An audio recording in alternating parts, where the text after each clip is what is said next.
Weekends are meant to be enjoyed, and great food and fun are part of the plan. At the Fairway Restaurant and Bar in Evanston, located at the Purple Sage Golf Course, you will find the perfect place to eat, relax, and unwind. Enjoy a cocktail and a meal worth slowing down for. Open from 8 a.m. to 8 p.m. for breakfast, lunch, and dinner, with a wide variety of delicious cuisines. Dig into their fresh soup and salad bar, or make your weekend complete with their mouth-watering prime rib every Friday and Saturday night. If you're making your way through Evanston, make your way into Fairway Restaurant and Bar. Great food, great atmosphere, where Evanston comes to eat. Rodeo kids, FRK, raised on grit and bales of hay, riding hoverboards. Hello, everybody, and welcome to another edition of the MLR Show, brought to you by our friends at the Fairway Restaurant and Bar at the Purple Sage Golf Course in Evanston, Wyoming. I'm Elin Olive, joined today by our panel of experts. First, we have the owner of MLR Productions, Mr. Matt Petrie. Expert is a little liberal use of that term. We also have the voice of IHSRA District 9 Rodeo, Sean Craig. How's it going? As well as one of the voices of the UHSRA, Blaine Myers. Expert I am not. All right, guys, we got a great show for everybody. A little bit shorter, but we got a lot to talk about. The Uinta Basin High School Rodeo, big thank you to them for the hat, by the way, took place this weekend in Duchesne. Matt, you were watching it at home. What kind of stood out to you? Biggest thing that stood out to me is a young lady named Katie Bastian. She I think is this year's Olivia McNulty.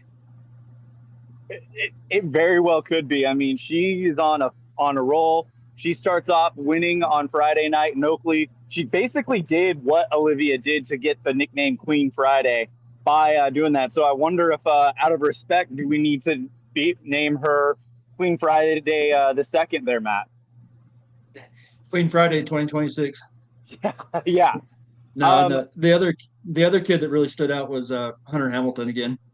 I think the bull riders are going to have to watch out for him. Yeah, and one exciting thing is the next broadcast I'm actually going to be present at is the IMBA World Finals. Hunter Hamilton has announced he will be at the IMBA World Finals. So, with the fire he's bringing in, Matt, that he is going to be one to really keep an eye on. And you got to wonder about a few of these other bull riders. Billy Lewis had an amazing ride on Saturday. He seems teed up to go after that IMBA world title. Talk to us about that real quick. Yeah, I mean, well, we've seen Billy Lewis for a couple of years. You know how good he is, and just continues the string of bull riding coming along in Utah. Absolutely. All right, let's go ahead and move to the pole bending. Blaine, you and I were there. We were watching it. Presley Nelson, she gets the win, but the reigning state champion, Blake Larson, she is back. She gets a second place on Friday night. Yeah, she came out smoking. She had a nice run, really smooth. It was good to see Blake get a time under her belt and do as well as she did on Friday night. Yeah, absolutely. But Presley really came out, and she's kind of been one of those ones that's been bubbling under a little bit. And Matt, it seems like Presley's really ready to take the bull by the horn, so to speak. She's one of the many kids that we've seen that have been kind of rider in the top 10 a lot for a couple of years, and taking the bull by the horns this year, and going to make Blake work for that state title again. Yeah, absolutely. The go tying was another who's who. We saw Ellie Thompson get an amazing run, and Hadley Olson. All of the big dogs came out and showed their worth. Blaine, if you were to pick who's got the momentum in the go tying right now, who'd you go with? Oh, put me on the spot. I would say Kenna Hodson. She's looking pretty good. So I know she was hanging around at state. She was close in there. So, her and Hadley, may be battling it for second and third, but Ellie might want to watch out. But, man, Ellie is on a tear every event she's in. And she's ripping it. Matt, same question. Who is kind of jumping out to you in the go time? I mean, Hadley's still there. You can't ever put anything past her. Hadley Olson. Ellie. I'm going to go with Blaine and say Kenna Hodson. She came on strong at the state finals and just kind of continuing that this spring or this fall. Absolutely. So we talked about the rail racing. We talked about the goat time. We talked about full blending. Let's go ahead and move on to Saturday night or Saturday morning. We'll start in the bareback riding. Rhett Kelly gets the win on Saturday on a day where the top guys, Wiley Thomas and Court Payne, both had some troubles there, Blaine. Yeah, they had some troubles on their horses and stuff. And Rhett just came in and did what he needed to do. And, that's how you're supposed to do it. When other guys, fail on their rides, you come in and do what you can do. And that's exactly what Rhett did. Absolutely. Also, it's really good to see the bareback riding growing. We had a young man qualify for state for the first time. So that is really exciting to see. So it's going to be an absolute competition for the bareback riding. Matt, Wiley Thomas, and Court Payne, they're quality bareback riders. They are not out of this just because of one bad day, especially this early in the season. No, that fight's going to come down to May to see who goes into state in first place. And I'm not calling either one of them right now. And who knows if Rhett or who's the other young man that rode this weekend? Who knows if they're going to step up? Yeah, absolutely. All right, Sal Bronc riding. We're still looking for someone to really take control of this thing. Quade Hughes is a name that comes up a lot. So does Weston Ivy. Blaine, you and I have been watching the Sal Bronc riding a little bit. We watch it especially on Saturday. Unfortunately, we didn't get a qualified ride. The JV, though, we're starting to see some of those JV guys really mature and become a part of the discussion if and when they jump up to high school, Blaine.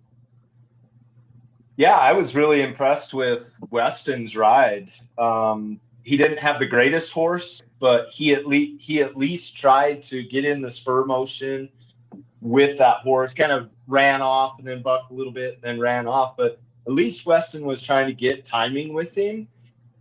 And I talked to some family members and I was like, why isn't Weston riding the high school horses and stuff? And a valid reason why, but I think he could move up and ride the high school horses pretty well, especially how he at least tried to get into the spurring motion.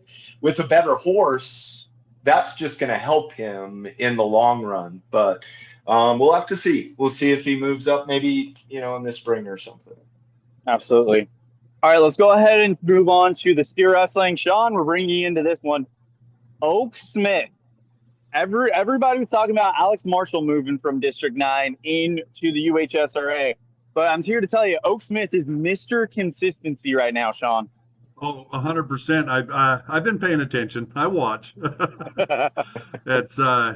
He's doing an amazing job. I mean, he got that first place finish on Saturday. Didn't do as good on Friday, if I remember right. Yeah, but what a day it was for Oak Smith, because when we're talking about Oak, Blaine, we're not just talking about the steer wrestling. We kind of cheated a little bit on our run of the day, brought to you by our friends that live on Utah. But, guys, we had no choice. Oak Smith swept the steer wrestling and the tie-down roping. He's got to be one of the top favorites in the all-around conversation, Blaine. Yeah, definitely. I mean, and he had some great runs. He was the only 10-second run on Saturday, I believe, if I'm remembering correctly. And then, yeah, he was incredible on the steer that he had too. And well, better watch out for him, especially if he gets another, event under his belt. He'll be a name in the all around. I think he's sitting third in the all around right now. And so even without another event, I think Oak's got that opportunity. I think right now the all-around, if you were to ask me to pick a name that we need to be paying attention to in the all-around, it's Austin Taylor. He's a 3-event cowboy. Matt, we're going to go to you for this. He led the all-around for a chunk last year, but Austin Taylor's got to be one that we got to keep an eye on, especially with how well he's starting to perform in the team roping. Yeah, I mean, he's a talented young kid in multiple events. That all around on the boys' side is going to be fun to watch. Fewer rodeos. They've got to come out and get their points. So we'll see. All around on the girls' side, I don't know if you guys have looked at that. Somebody has 100 points in 4 rodeos. I was wondering if that It's was real. It is. That's real. yeah. I think, well, let's talk about her. I think Miss Ellie Thompson is saying, hey, we saw a few years ago Morgan Beckstrom become a 4-time state champion in the barrel racing. We saw Tad Williams do it 2 years ago. What's harder than that? How about winning 4 straight all-around titles? I mean, that shows you own the association for the 4 years that you're there. And the way she's done it, and especially this year, I remember, Matt, this time last year, Kasia Watterson was putting pressure on her. This year, she came out and decided to put her foot on everybody's throats. She's got a 60+ point lead on number 2 right now, and 30 plus after last week. So if she keeps gaining 30 points every weekend, she's going to win this thing by 300 points. If she keeps doing that, she could have this thing mathematically sewn up by South Utah County the way she's going. Oh, easily. So, all right, let's go ahead and move on to the team roping. Well, for the second Saturday in a row, it's the Devin Johnson and Coda Peterson show. I'm thrilled with what I'm seeing right now, Blaine, but this is similar to what we saw last year. Now the question is can they continue this consistency, that capital C word that we're always talking about on the show? Can they continue this consistency? And if they do, can anyone stop them from taking the state title? Man, if they can run like they ran Saturday, every run, you look at that and it's not, possible. You got a steer to contend with and whatever else. But man, the way they handled that steer and the way, they just handled their roping skills and stuff, and how they had to change, Coda had to change his loop when he was heeling and stuff, and we seen that you could see it in real time how he came over the top to get that steer. It was pretty incredible.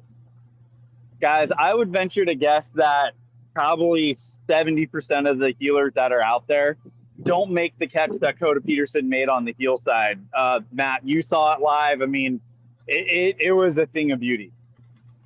Well, we've seen him catch a steer laying flat on its side, so not putting anything past him.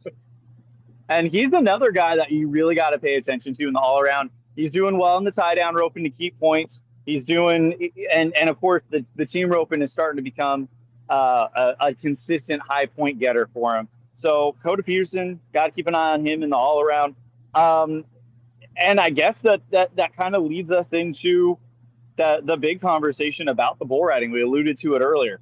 Cam's Rich got on 3 bulls on Saturday, took second place. So he's going to hold his number 1 in the state standings. But there's a young man named Hunter Hamilton who we did not know very much about going into Oakley, Matt. I don't think we can stop talking about him now. No, and we said after Oakley that we need to get to know him a little bit better, which we did this last weekend. But I was going to look here real quick. I think they're tied for. Yeah, well, Billy Lewis and Cam's Rich are tied for number 1 right now, but Hunter Hamilton's only 2 points behind. So bull riding in Utah is what bull riding in Utah is. Well, and it's every year we get a new name. I think 2 years ago it was Tragan Adams that we were like, oh, wow, this kid can compete for a state title. And when he was healthy last year, he was. And now this year it's like, oh, wow, Hunter Hamilton, who's this kid? Oh, he's only covered at least 3 of his 4 bulls this year. And now you've got also Billy Lewis, who has been shot out of a cannon. He took second place at his first high school rodeo, didn't rodeo on Saturday in Oakley. I don't know what he did Friday at Uinta Basin, but he won that thing, putting on a clinic on one of those bulls that you dream about getting on. Just a fast circle, just absolutely let him have the spurs there, Blaine. Yeah, he was going out the backside on that bull, and he was able to hang on. And I watched back. I still don't know how Cam's got the first 3 rides, so I could never tell if he bumped or if the flank strap came off that bull. But yeah, Hunter Hamilton, I'll tell you what, he won Friday night. So, and to me, in my opinion, he made a better ride than the 3 or 4, the 2 guys above him. Maybe not better than Billy, but he did ride better than most of those guys. I thought he could have got an 80-point ride for his efforts on Saturday. Hey, Elon. I think we've got a new auxiliary judge being born here. It sounds like it, doesn't it? I mean, I saw Blaine biting his tongue a few times in the broadcast booth on Saturday. Like, oh, I don't know about that. But yeah, we might need to get him the auxiliary judge vest. Get him and Mr. Gill together, and it could be a really good time. Yeah, I don't know if we'll send those two to a rodeo by themselves. We might get kicked out. All right, so that is what happened at Uinta Basin. Great, big thank you to Miss Giles and the crew at Uinta Basin for putting us up and setting us up to really have some success. So we appreciate Miss Giles and really all the secretaries. So we need to give a big thank you to Miss Williams for a couple weeks ago as well. Without their support, we couldn't put on these broadcasts. Matt, we're off with the UHSRA this week, but that doesn't mean we are off. Tell everybody what we got coming up this week. Well, first I want to back up to Duchesne for a second, because every venue we go to in Utah is a great one. But Blaine, tell us your thoughts of broadcast booth on Saturday. Heard you say it a couple times on air, but what do you think of that spot for calling a rodeo? Oh, it was perfect. We need to have all the associations look at Duchesne's thing with, we were right over the rope and chutes and we could see right down to the buck and chutes. It was great. So once we get some tech issues that we had on Saturday, it's going to be we'll have a more amazing broadcast than we brought to you in the future. Just keep watching. Yeah. Well, big thanks to Kenzie Erickson for being there and saving the day on that aspect. But no, getting back to this weekend, John, you and I get to go call some District 8 in Idaho for the first time ever on MLR. It is. District 8's coming up. We had that opportunity. They had a 29th rodeo. And not only that, you get to help with a little bit of live arena announcing. I'll do my best. Just take the pointers from Elon. He knows how it goes. Just pretend nobody's listening to you. That's the easiest way to get through it. So, Sean, I'm going to depend on you to set it up so I can knock it out. Okay, that's on you. No problems. That's you'll be my JJ to my Justin. There you go. No, I'm excited to be up there, Grace, Idaho.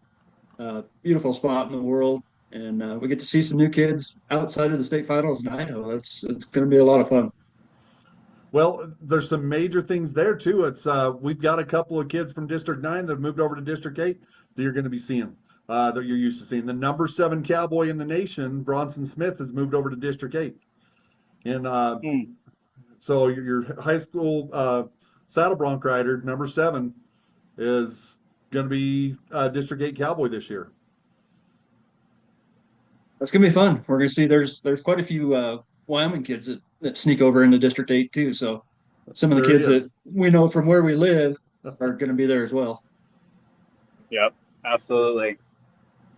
All right, so before we go, we got a funny story for everybody. Just a little bit of you never know who you're going to run into or who you're going to meet in this part of the world.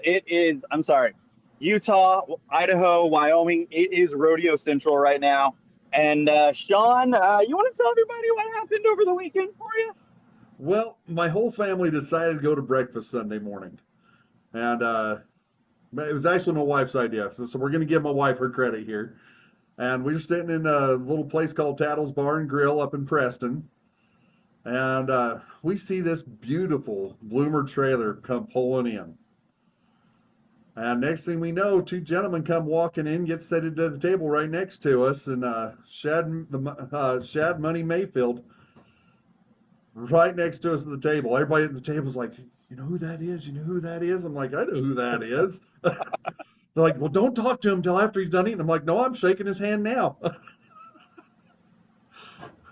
And so along with that, I'm not sure if you were able to get the footage. Did you get that for me, Elon? the footage was a little rough, and unfortunately, we're not able to air it. But we do have some pictures we're showing on screen right now to show that Sean is not making this up. That is our very own Sean Couric with Shad Money Mayfield. Um, yeah, just an incredible, incredible coincidence and incredible story, Sean. Well, come to the SS The Jokers page. I'll have it on my Facebook page for anybody who wants to watch the. It's only a 2-minute interview. Come watch me interview. We had the sound wasn't stellar, but great opportunity to meet him and Lollipop. Yeah, absolutely. Matt, again, Utah, Wyoming, Idaho, it is rodeo central. Never know who you're going to run into. No, it's you couldn't live in a better part of the world for rodeo, and like that, just happenstance. Somebody, I got a little bit of the audio. It sounds like Money Mayfield's got 35 rodeos left in this season. Yeah, sitting number 18 All right right. now. How far back from the bubble is he right now? He's 18th right now. He's got 3 spots to move up into the NFR. Money wise, I didn't pull the money. I can pull the money here real quick. Matt, go ahead while Sean's doing that. No, it was fun. I mean, and I think the really cool thing about all of it is all of these people. Sean got the interview with Tristan earlier. You got the interview with Stetson. We got that. They're all so humble. I mean, they're at the top of their game in the world, but they're also humble and willing to take a few minutes to talk with us or anybody else. Yep, absolutely. So, well, hopefully, you never know who you're going to bump into. Hopefully, it leads to some things. I mean, another story is that our very own Sage Madsen at the state finals in Idaho bumped into Tuff Cooper. So, I mean, you never know who's going to be where. So it's awesome. But yeah, guys, I think that well, Sean, you got that money statistic for us? Yep, I'm getting it pulled up here right now. Tie down roping. Oh, Riley Webb's sitting 279,558 right now. So Riley's just rocking it. Shad is. I had the number before. Ooh, where did Shad move to? I'm not sure if I've got the right standing here. Well, we know he's got 3 places to make in 35 rodeos, and Money Mayfield's gonna make his money. It's gonna be a close call, but it'd be incredible if he did make it after missing half the season, Matt. Oh, well, he's at 95,000 right now, and I think he just started in June. Yeah, so, he just started in June. Just came back from that the hip injuries, and I don't think he's got a problem. He will be at the NFR with those 35 rodeos and the way he performs. You're going to see Shad at the NFR. Yep. He set the arena record at OMAC the other night, and it was, I mean, there was a personal point of view. He had a camera on showing him do it. Just smooth. I mean, horse comes out, he's down the line, flanks the calf, and I can't remember what exact time it was, but it was like a 7-1. Unreal. All right, guys. Well, I think that's going to do it for this week's edition of the MLR Show. A big thank you to our sponsor, the Fairway Restaurant and Bar at the Purple Sage Golf Course in Evanston, Wyoming. Matt Petrie, final thoughts. I'm excited. We're going to go do some District 8, and we'll have some District 9 the week after that, and then we'll be into the IMBA World Finals. So not a week off till about the middle of October now. And I'm excited. Absolutely. Blaine Myers, your closing thoughts here. It's going to be interesting once we get back to the UHSRA and see kind of where things have lined out and, who maybe has come on board and has started maybe chasing down the top leaders. And I can't wait to see how Hunter Hamilton's doing. I watched his ride on Facebook from Friday night. Man, same type of bull came out and spun on him, and he just rode him like there was nothing to it. So can't wait to see how he keeps progressing, but might be tough chasing Billy Lewis. And Sean Couric, your final thoughts. You know what? District 8 is going to be a blast watching them. There's a lot of cowboys and cowgirls that I I don't get to see on the really close to me that I can't wait to watch, and District 9 coming up. And it's nice to come back to some rodeo after being gone doing some flat track racing for the past month and a half. Absolutely.